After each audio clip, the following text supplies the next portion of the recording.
भारत विविध त्योहारों का देश है। इसमें विभिन्न राज्यों और उनकी संस्कृति के रंग भरे हुए हैं। एक कहावत है, 7 वार और 9 त्योहार, अर्थात सप्ताह में केवल 7 दिन होते हैं लेकिन त्योहार 9 होते हैं।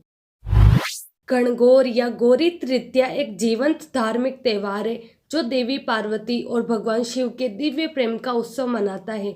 गणगौर होली के बाद मनाया जाता है। हिंदू पंचांग के अनुसार चैत्र माह में शुक्ल पक्ष की तृतीया तिथि को रंगों का त्योहार गणगौर या गौर माता एक स्थानीय देवी और भगवान शिव की पत्नी देवी पार्वती का एक रूप है। इस दिन को भगवान शिव और देवी पार्वती के प्रेम और विवाह दिवस के रूप में मनाया जाता है। अलगाव के कई दिन और महीनों के बाद देवी पार्वती भगवान शिव के साथ फिर से आए थे। विवाहित महिलाएं पति की लंबी उम्र और वैवाहिक खुशी के लिए मां गौरी से प्रार्थना करती है, जबकि अविवाहित युवतियां आदर्श जीवन साथी के लिए प्रार्थना करती है। गणगौर व्रत कथा। एक बार भगवान शंकर तथा पार्वती जी नारद जी के साथ भ्रमण को निकले। चलते चलते वे चैत्र शुक्ल तृतीया के दिन एक गांव में पहुंच गए।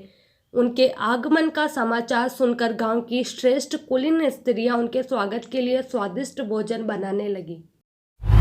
भोजन बनाते बनाते उन्हें काफी विलंब हो गया, किंतु साधारण कुल की स्त्रियां श्रेष्ठ कुल की स्त्रियों से पहले ही थालियों में हल्दी तथा अक्षत लेकर पूजन हेतु पहुंच गई।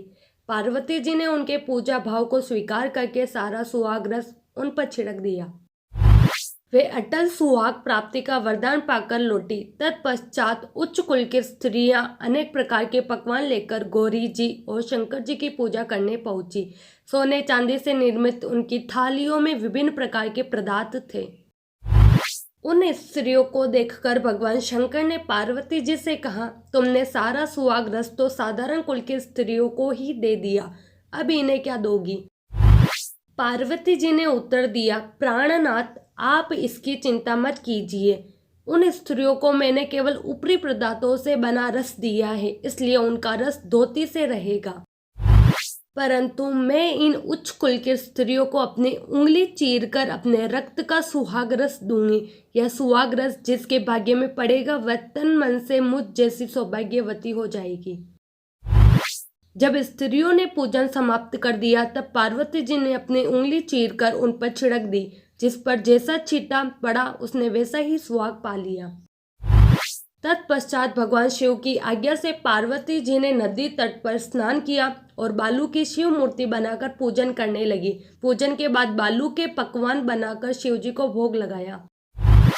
पदक्षिणा करके नदी तट की मिट्टी से माथे पर तिलक लगाकर 2 कण बालू का भोग लगाया। इतना सब करते करते पार्वती को काफी समय लग गया।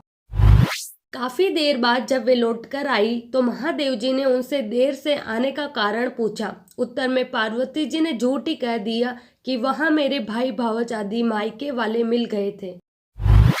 उन्हीं से बातें करने में देर हो गई, परंतु महादेव तो महादेव ही थे, वे कुछ और ही लीला रचना चाहते थे। अतः उन्होंने पूछा, पार्वती, तुमने नदी के तट पर पूजन करके किस चीज का भोग लगाया था और स्वयं कौन सा प्रसाद खाया था? पार्वती जी ने पुनः झूठ बोल दिया, मेरी भावज ने मुझे दूध भात खिलाया, उसे खाकर मैं सीधी यहाँ चली आ रही हूँ। यह सुनकर शिव जी ने दूध भात खाने की लालच में नदी तट की ओर चल दिए। पार्वती दुविधा में पड़ गई। तब उन्होंने मौन भाव से भगवान भोले शंकर का ध्यान किया और प्रार्थना की, हे भगवान, यदि मैं आपकी अनन्य दासी हूँ तो आप इस समय मेरी लाज रखिए। यह प्रार्थना करती हुई पार्वती जी भगवान शिव के पीछे पीछे चलती रही। उन्हें दूर नदी के तट पर माया का महल दिखाई दिया। उस महल के भीतर पहुंचकर वे देखती है कि वहां शिव जी के साले तथा सलहज आदि सपरिवार उपस्थित है। उन्होंने गौरी तथा शंकर का भावभीना स्वागत किया। वे 2 दिनों तक वहां रहे। तीसरे दिन पार्वती जी ने शिव से चलने के लिए कहा, पर शिव जी तैयार न हुए। वे अभी और रुकना चाहते थे। तब पार्वती जी रूठकर अकेले ही चल दी। ऐसी हालत में भगवान शिव जी को पार्वती के साथ चलना पड़ा। नारद जी भी साथ साथ चल दिए। चलते चलते वे बहुत दूर निकल आए। उस समय भगवान सूर्य अपने धाम को पधार रहे थे। अचानक भगवान शंकर पार्वती जी से बोले, मैं तुम्हारे मायके में अपनी माला भूल आया हूँ। ठीक है, मैं ले आती हूँ, पार्वती जी ने कहा और जाने को तत्पर हो गई। परंतु भगवान ने उन्हें जाने की आज्ञा न दी और इस कार्य के लिए ब्रह्मपुत्र नारद जी को भेज दिया। परंतु वहां पहुंचने पर नारद जी को कोई महल नजर न आया। वहां तो दूर तक जंगल ही जंगल था जिसमें हिंसक पशु विचर रहे थे। नारद जी वहां भटकने लगे और सोचने लगे कि कहीं वे किसी गलत स्थान पर तो नहीं आ गए। मगर सहसा ही बिजली चमकी और नारद जी को शिव जी की माला एक पेड़ पर टंगी हुई दिखाई दी। नारद जी ने माला उतार ली और शिव जी के पास पहुंचकर वहां का हाल बताया। शिव जी ने हंसकर कहा, नारद, यह सब पार्वती की ही लीला है। इस पर पार्वती बोली, मैं किस योग्य हूँ? तब नारद जी ने सिर झुकाकर कहा, माता, आप पतिव्रताओं में सर्वश्रेष्ठ है। आप सौभाग्यवती, समाज में आदि शक्ति है। यह सब आपके पतिव्रत का ही प्रभाव है। संसार की स्त्रियां आपके नाम स्मरण मात्र से ही अटल सौभाग्य प्राप्त कर सकती है और समस्त सिद्धियों को बना तथा मिटा सकती है। तब आपके लिए यह कर्म कौन सी बड़ी बात है? महामाये, गोपनीय पूजन अधिक शक्तिशाली तथा सार्थक होता है। आपकी भावना तथा चमत्कार पूर्ण शक्ति को देखकर मुझे बहुत प्रसन्नता हुई है। मैं आशीर्वाद रूप में कहता हूँ कि जो स्त्रियां इसी तरह गुप्त रूप से पति का पूजन करके मंगल कामना करेगी, उन्हें महादेव जी की कृपा से दीर्घायु वाले पति का संसर्ग मिलेगा। गणगौर महोत्सव का इतिहास। राजस्थान के जयपुर में देवी पार्वती को समर्पित गणगौर उत्सव बहुत धूमधाम से मनाया जाता है। होली के दूसरे दिन से ही गणगौर का त्यौहार आरंभ हो जाता है, जो पूरे 18 दिनों तक लगातार चलता रहता है। महिलाएं गणगौर पर्व के पहले दिन की सुबह ही गाती बजाती हुई होली की राख अपने घर ले जाती है। मिट्टी गलाकर उससे 16 पिंडियां बनाई जाती है। साथ ही दीवार पर 16 बिंदियां कुमकुम की, 16 बिंदियां मेहंदी की और 16 बिंदियां काजल की प्रतिदिन लगाई जाती है। गणगौर का व्रत केवल सुहागिन स्त्रियां ही नहीं करती, बल्कि कुंवारी लड़कियां मनपसंद वर की कामना करते हुए इस व्रत और पूजा को करती है। विवाहित महिलाएं अपने पति की दीर्घायु की कामना करती है। गणगौर पर्व के सभी दिन मां पार्वती की स्तुति का सिलसिला चलता रहता है। अंतिम दिन भगवान शिव की प्रतिमा के साथ सुसज्जित हाथियों, घोड़ों का जुलूस और गणगौर की सवारी निकाली जाती है, जो आकर्षण का केंद्र बन जाती है। राजस्थान पर्यटन विभाग के सौजन्य से हर वर्ष मनाए जाने वाले इस गणगौर उत्सव में अनेक देशी विदेशी पर्यटक पहुंचते हैं।